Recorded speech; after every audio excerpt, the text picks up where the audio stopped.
Hujambo? Sijambo. Habari gani? Nzuri. Kiswahili Simplified. Kiswahili Simplified. Kutoka Tai. Kiswahili Simplified.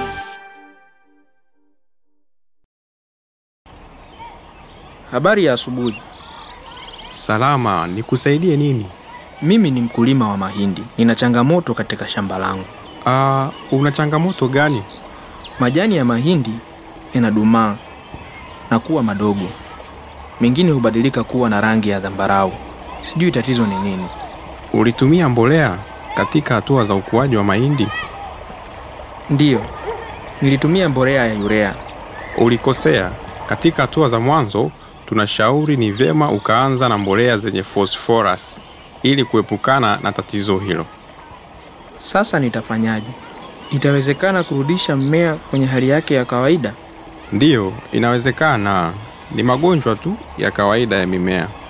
Na ndiyo maana tupo kuhakikisha tunawapatia elimu kwenye suala zima la kilimo. Natakiwa kufanya nini? Utanunua dawa yenye phosphates.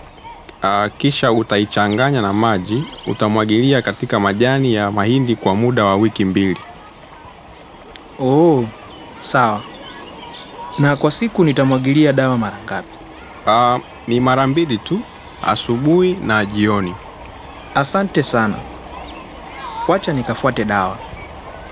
Niandae utaratibu wa kuanza zoezi hilo mara moja. Sawa. Kama kutatokea tatizo, tafadhali fika tena kwa ajili ya maelekezo. Asante. Kwaheri. Sawa.